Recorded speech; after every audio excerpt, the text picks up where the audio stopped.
The big bucket's out can only mean it's time to clear out some bits and bobs in the bed, harvesting the last of the beans. Except that's a weed.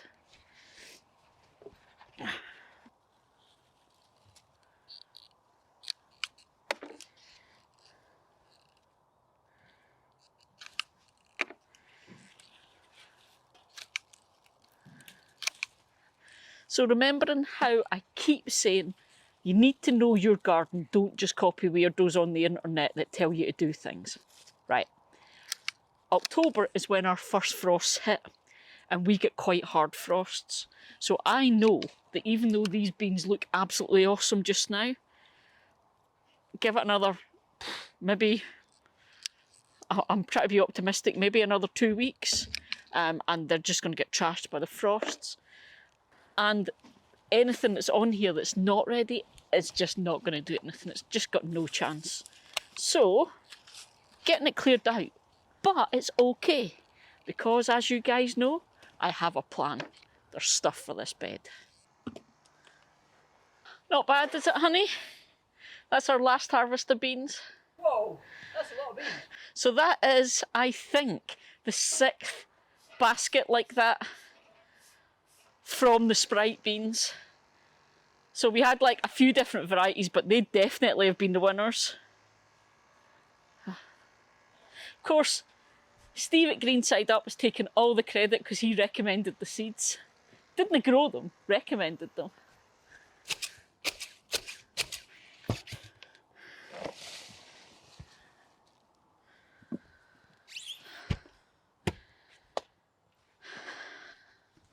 So a wee bit different. Beans are out, which left a huge space for growing in.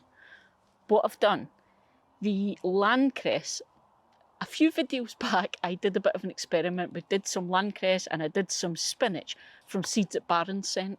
But what I wanted to show you was spinach, 2 rows, looking good, happy with that germination. We just have to wait and see if they'll actually produce and not just bolt. Landcress is looking good as well. And it all worked brilliantly, unexpectedly so. So I ended up with this massive clump of landcress, and it was just really difficult to keep on top of in the harvest and stuff, because it was just a mad clump. So what I've done is I've split all those plants out. I think I've got far too many for what we need, to be honest, but we'll see. And I should point out, I've put some in the veg trug as well, and I'll tell you about that in a sec. I was going to put the broccoletti in this side here, but I'm actually going to put that in this bed behind me because I'm going to put some chard in this bed. So that fantastic zoomed in shot there was actually a t-shirt hit the camera and zoomed it in. Awesome. So this bed then, right, let me show you. This bed was the one that had the most amount of stuff in it over summer. There were lettuces and beetroot and carrots and all sorts that I can't even remember now.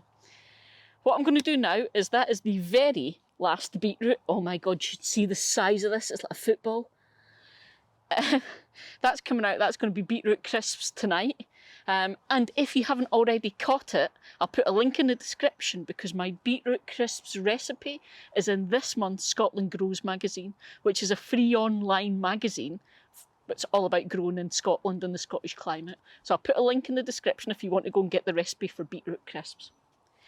On this side, I've got some gem lettuce still going. They'll all get used up soon, don't worry, because we love this stuff on sandwiches and things.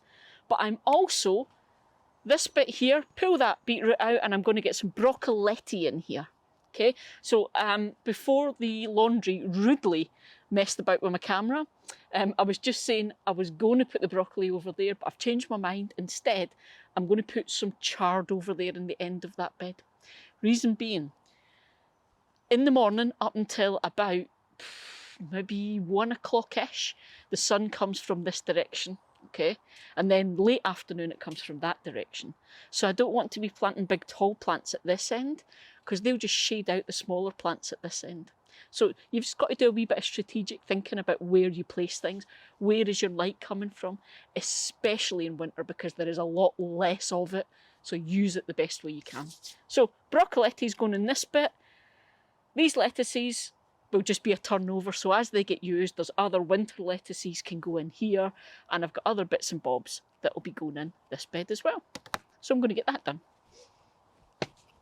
First, the mammoth beetroot. I do this on purpose. We've got a few guys at work in health and safety that watch the videos and they don't like when I clamber over things. To be fair, neither does Kate.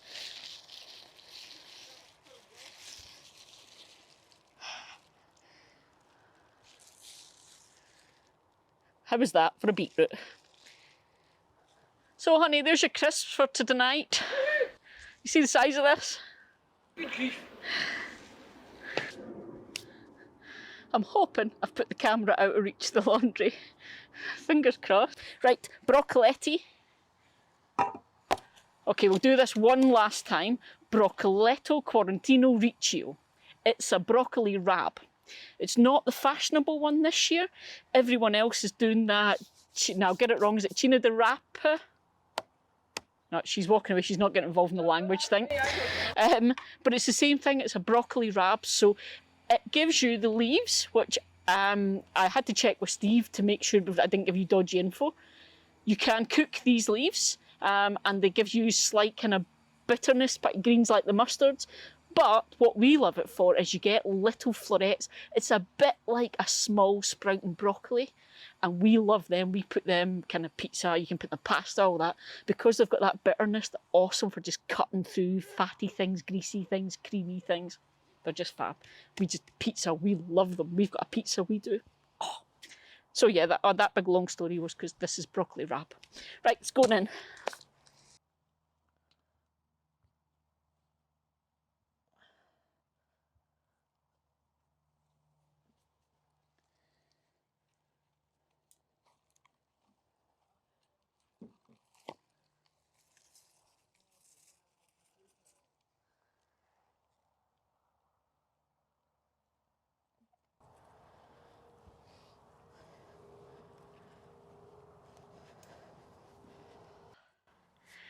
That end of the bed is a wee space because there's more going out. Right. I want to show the trug quickly to talk to you about something, and then it's into the greenhouse.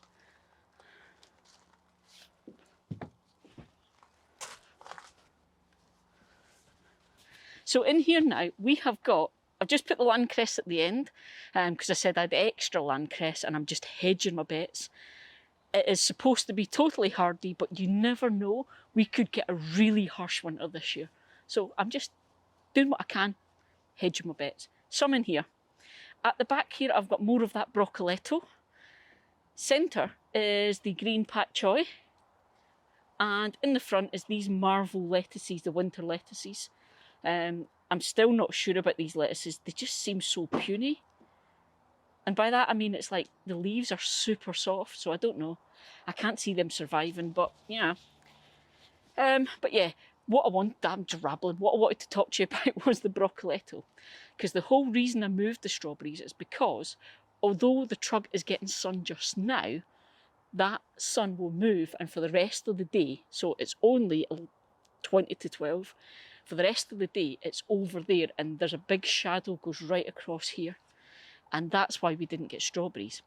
You can already see the broccoletto are starting to lean this way, because once the sun goes there and it's in shade, it's leaning because it's wanting to get to the sun.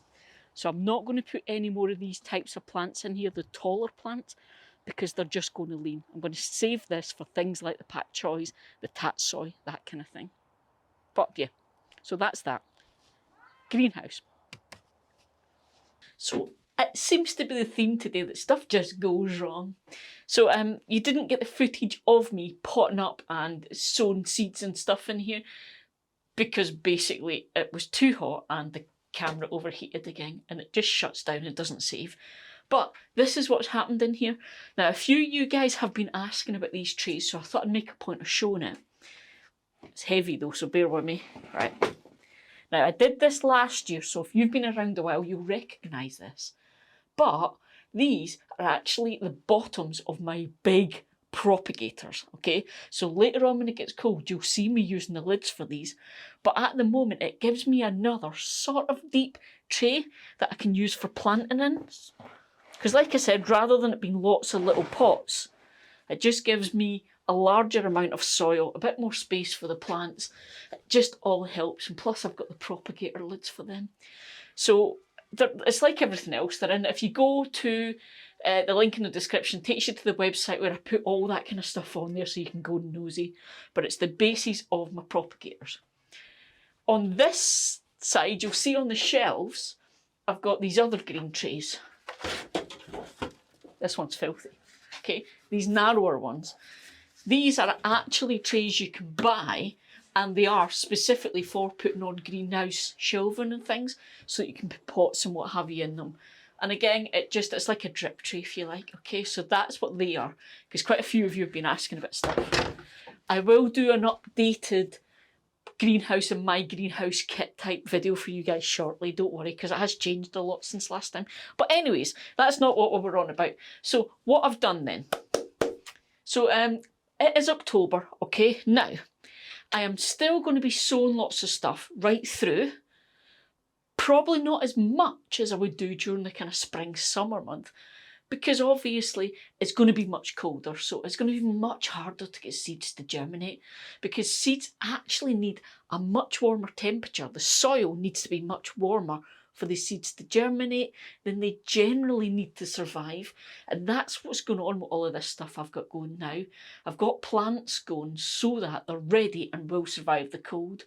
Whereas a lot of the times when you're sowing seeds, you're going to have to maybe use a heat mat or take them indoors to get them going, and then you can bring them back out again, that kind of thing, okay? So what we've got going now is, you will see, because they've just come up, the other one I got going this month, they're literally just up in the last couple of days, spring onions, okay? These are the winter hardy Lisbon spring onions. Same ones I grew last year. I had so much success with these guys, to the point that we just had far too many spring onions. We weren't been able to eat them, and they ended up bulbing up and becoming onions. It was getting ridiculous. I'm pretty sure those are spring onions. I'm 99% certain I didn't put any onions there. But if they're spring onions, obviously they've been here a while and I've forgotten about them. Look, they're bulbing up like actual onions. And they're definitely, I'm sure, they are not actual onions, they're spring onions. Because the first lot of onions I planted are yellow onions, or these ones. And then the white onions are there. So if they were onions, they would be white onions. Even look, these are, I forgot spring onions, and this is what happens. For the purposes of Garlic Watch Wednesday, I got a second opinion. What are we thinking? We're thinking we've grown the world's biggest spring onions. I think. So I'm growing much less of them this year. I'm trying to be a bit more controlled. So that's my first batch that I've sown, and these will kind of come on over winter to give me early spring onions next year. And you can see there's a bunch of stuff behind me. That's for Lindsay. I've done some spare plants for her because she had a problem in her greenhouse. But I've got these two trays done here then. And this is an interesting thing that I wanted to show you when I saw it. So you guys know what normally happens. You'll see me actually sowing or potting up or whatever. But what you don't see is the aftermath. And it is this. It's quite often when you move plants, they just sulk. So you'll see the leaves go quite floppy and everything. Do not worry if you see that. It's just one of those things. They'll probably stay like that for a few days, maybe even a week, and then they'll just go back to normal. So that's what I've got there. I've got these two trays. I've got one that's got green pak choy in it, because I had hundreds, and the other one's got some tatsoi in it. Now, this is the thing I wanted to tell you guys. Now, this is something I wanted to say to you guys that are all following on with me. I was saying how it's going to get hard to get seeds to germinate at some point. So what we want to do is we want to have things going now of different sizes. So you can imagine then, I've got lots of pak choi going, but we eat it because it's all ready and it's great and it's lovely. But if it was all the same size, when I get to the next lot, it's going to start to get a bit too big. It might even get a bit tough for what has been going for a while. So what I want instead is to have stuff coming on that's just behind. Because remember, everything's going to slow right down over winter. So I'm starting to get things going now. And that's why I was saying that I'm going to keep sowing things, because I want to have everything just the tiniest little bits behind in stages with each other, so that I've always got stuff coming on. Other thing, October. I got asked if I grow garlic, because obviously we've got a lot of new folk to the channel. So yes, I do grow garlic. I'm just waiting on it arriving to get it planted out. I plant it out this month. We haven't decided where we're going to plant it, because basically I do garlic and I'm going to be sowing some onion seeds on Boxing Day. But last year we did garlic and onions in a bed, and it takes up the entire bed for pretty much most of the year. So we're trying to think and be a bit more clever, because I don't have heaps of space here. I've got to make the best of what I've got. So we're thinking about that, but I've got time. That's fine. So garlic, yes. When it arrives, I'll be planting it out somewhere in the garden this month. So yes, that's cool. The other thing I need to get going, and I was wanting to get it done today, but I didn't have any seeds. I want to get some more generalised salady things going, because we've got lots of greens for cooking, because we love greens in cooking. But we also want some more salad, because we're actually starting to run out of salad stuff now. And we don't want to go back down to buy stuff because it's rubbish. So I'm going to get lots of little cut and come again type leaves going. I'm going to get some Mizuna, the little mustards going, the red frilly leaves, that kind of thing. I'm going to, now, again, for the guys that are new, this might surprise you, I'm going to sow some peas, but I'm not sowing them for plants to actually grow the peas. I'm sowing them as pea shoots, so I'll just be harvesting them when they're just little plants.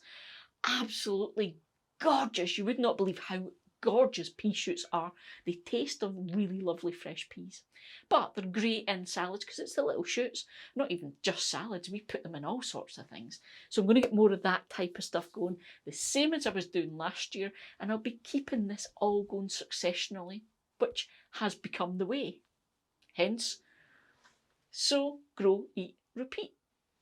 It is the mantra for this channel. But what I still have to do with you, and I want to talk to you about it, as I said, October is when my first frost is. Okay, it's usually mid to the end of October. So I'm going to talk to you guys about, if you're growing outdoors, different ways you can protect your crops. Because even things that are hardy, if you get a really bad frost, like we get a lot of really hard frosts, you know, it's still good to give them that little bit extra protection. So we're going to talk about temporary covering things. You'll hear me use the term cloche quite often. We're going to talk about how you can turn your hoop houses on your beds into polytunnels for protection. And I'm going to show you the big protective cover thing for the trug, all of that kind of stuff. So yeah, there's loads to come. Don't think it gets quiet over winter. It doesn't. There's still heaps to do. I've still got to cut back and tie in all the blackberries, and I'm going to talk to you about that because there's some awesome tricks I can teach you about pruning your blackberries as well. So heaps and heaps. And I'm just going to go away now because I've spoke for about 25 minutes and you'll all be bored. That's the way it goes. So, as usual, I've been Eli, this has been my greenhouse and garden, and I hope you guys have had fun with us. See you folks!